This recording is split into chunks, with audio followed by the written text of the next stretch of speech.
humble enough. So,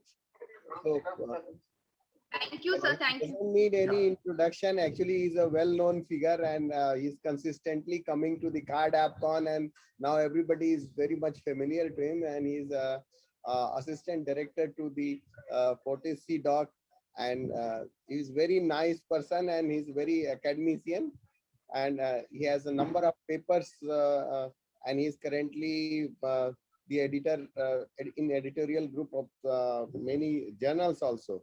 So over to Dr. Ritesh.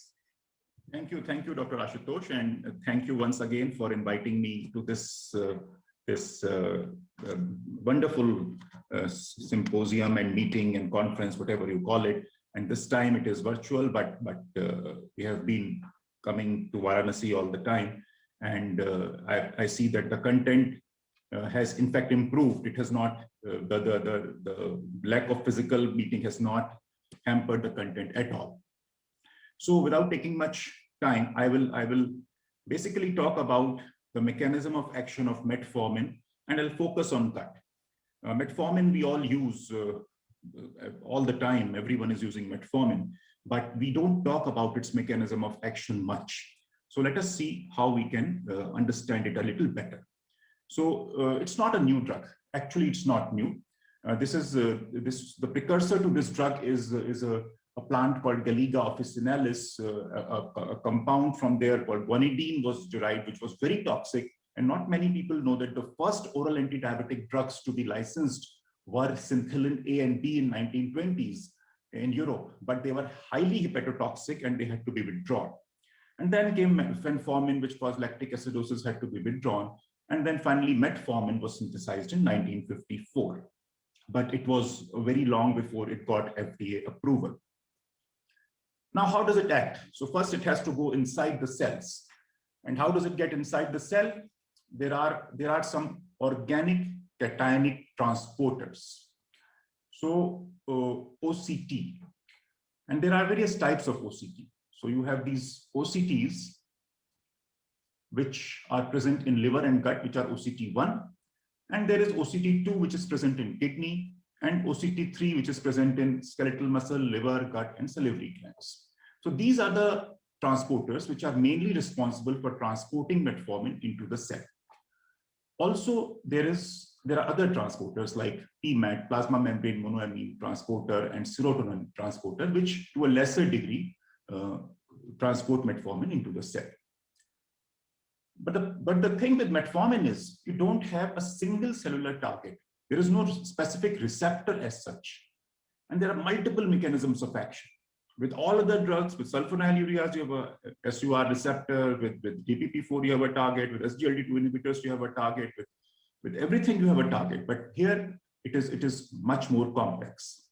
And we know that it acts mainly on liver and muscle. On liver, it reduces the endogenous glucose production and hepatic glucose output by reducing hepatic gluconeogenesis. And how it does that is inhibits gluconeogenic enzymes in mitochondria. And also it reduces the hepatic uptake of gluconeogenic substrates. And also it causes antagonism of the glucagon signaling pathway. And it also reduces glycogenolysis. So these are the primary mechanisms which we are all well aware of, how metformin affects liver glucose output. And on skeletal muscle, it increases insulin sensitivity by increasing insulin receptor expression and increased tyrosine kinase activity. Now, these are the cellular targets of metformin. The primary target is the complex one of the respiratory chain. And here it leads to change in both AMP-ATP ratio and the NADH-NAD ratio. So the NADH reduces, the AMP increases, and that stimulates the AMP kinase. And another target is, it also acts as a non-competitive inhibitor of this MGPD, or the mitochondrial glycerol 3-phosphate dehydrogenase. And this leads to inhibition of the glycerol phosphate shuttle. Now, this also causes the same thing. It alters this NADH-NAD ratio, is increased AMP-ATP ratio, leading to stimulation of AMP kinase and reduction in gluconeogenesis. So this is all which is established. This is all we know very well.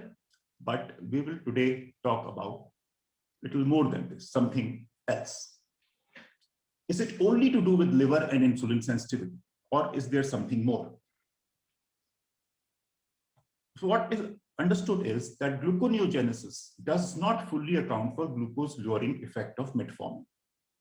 And there are variants in the gene encoding for OCT1 that transporter, loss of function variants in this gene.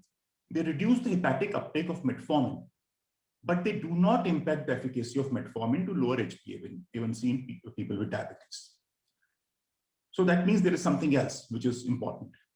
And a delayed release metformin that is largely retained in the gut with less systemic absorption is also as effective in lowering blood glucose as the standard immediate release formulation, which is absorbed rapidly. So there must be something more which is happening before metformin gets absorbed. And as the old wisdom says, whether it is old Ayurvedic wisdom or Hippocrates, who said all disease begins in the gut. And if you see metformin, there are myriad effects on the gut, and we will address them one by one. One of the recent effects which has been observed is that it increases glucose uptake and utilization in the enterocytes. It diffusely increased FDG uptake along the large bowel on PET-CT, especially in the colon. There was a recent study in mice which showed that increased colonic FDG uptake occurred after 30 days of treatment, and it actually persisted after 48 hours of metformin washout. And that is why patients on metformin are advised to stop metformin 48 hours prior to PET-CT. So this is one way it does it. But how does it increase uptake? Well, the target is AMP kinase.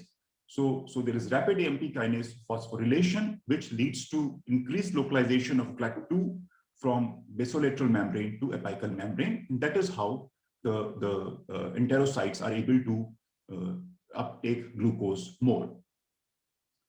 There's another very recent, last year it was published, observation. There was an excellent study which showed there was increased accumulation of FDG in intraluminal space of intestine with metformin, which suggested that metformin probably promoted the transport of glucose from circulation into stool. So there was on one way it was metformin was increasing uptake of glucose by enterocytes. Also, it is causing glucose to go out into the stool. So which could be one mechanism explaining is anti-hyperglycemic efficacy. This is just one study. It is not yet proven or anything. But what is more well established is its incretin effect. It does increase GLP-1. And how it increases it? There's a direct effect. It increases the expression of pro-glucagon gene, and that's how it could increase GLP-1 secretion. And then there are indirect effects. It inhibits farnesoid X receptors, thereby reducing the absorption of bile acids. And also, and then these bile acids, increased bile acids, they can stimulate GLP-1 secretion by acting on what are called TGR5 receptors on L cells in intestine. So this is how it increases GLP-1. Now there could be an effect on DPP-4. There are very unconvincing studies, unconvincing evidence that it could reduce the hepatic production of DPP-4, but probably that effect is not very important. One very interesting thing is the gut-brain crosstalk. So what metformin does is, as we said, it increases the AMP kinase activity in the gut. So in the duodenum, it increases protein kinase A activity. Also, it increases GLP-1. So both these effects by afferent vagal nerves, they act on the nucleus tractus solitarius and through NMDA receptors. And this in turn sends an efferent output to the liver to reduce glucose output.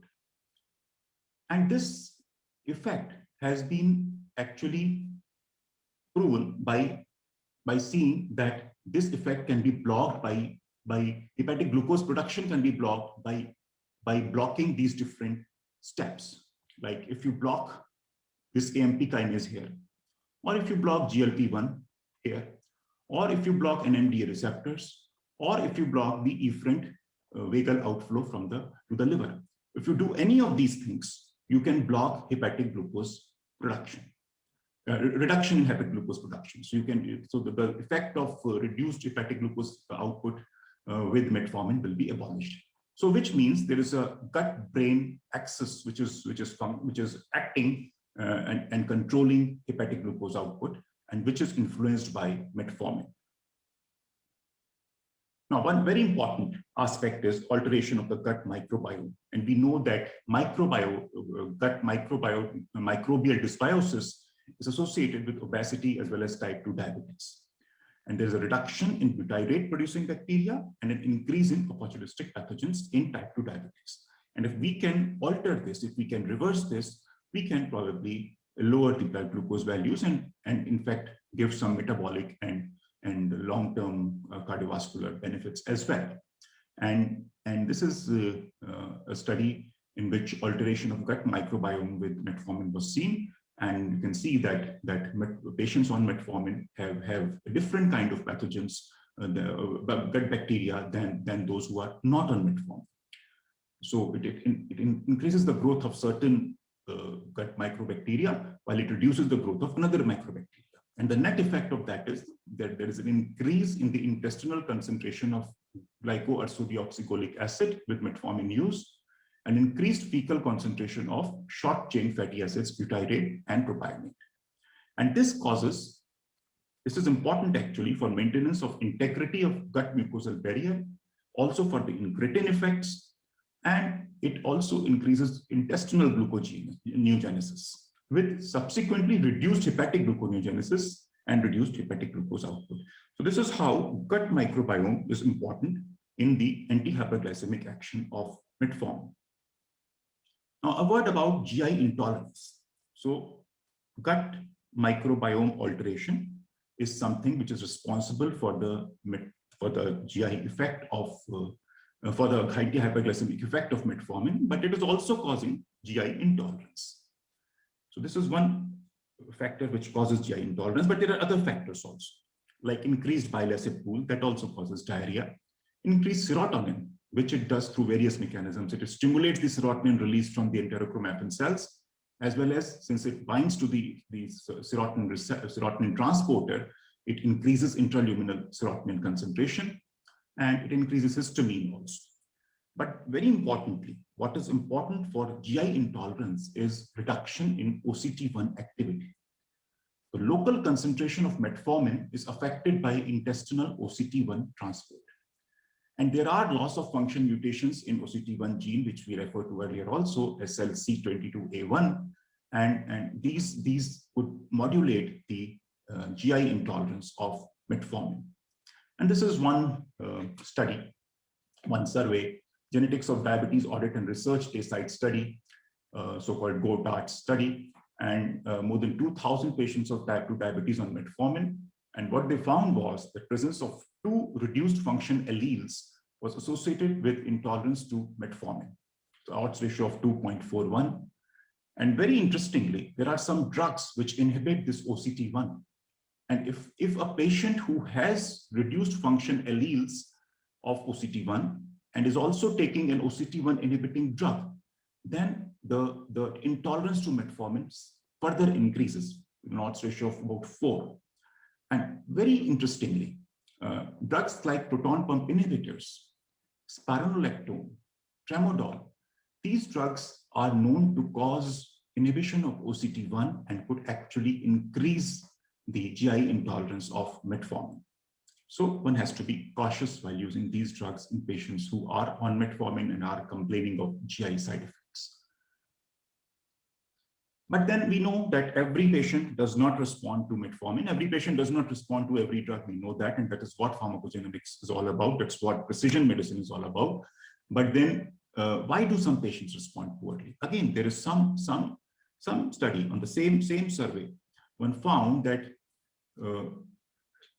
about the effect of absolute reduction in HbA1c, 23% of the variation in response could be attributed to heredity. So 23% of this response was heritable.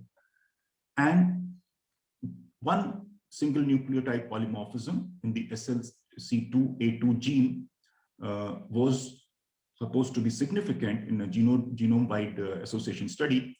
And this gene encodes the GLUT2 glucose transporter expressed in hepatocytes. So this could be responsible, the mutation in this gene could be responsible for the variation in metformin effect in various people with type 2 diabetes. So I'll conclude here with saying that metformin uptake from gut is predominantly transport dependent. Uptake and tolerance could be affected by genetic variation in the transporters or by transporter inhibiting drugs. Metformin increases glucose uptake and utilization in the intestine. It could be associated with promotion of glucose loss in stool. It increases GLP-1 concentrations, possibly directly or indirectly through bile acids. The effect of metformin on DPP-4 is likely to be small. Metformin may utilize a gut-brain-liver axis to exert its effect on hepatic glucose production. It increases the bile acid pool within the intestine, which may affect stool consistency, GLP-1 secretion, and cholesterol levels and microbiome. And it alters the microbiome, which may improve glucose tolerance, but conversely may play a role in metformin intolerance. So thank you for patient listening. Over to Chairperson.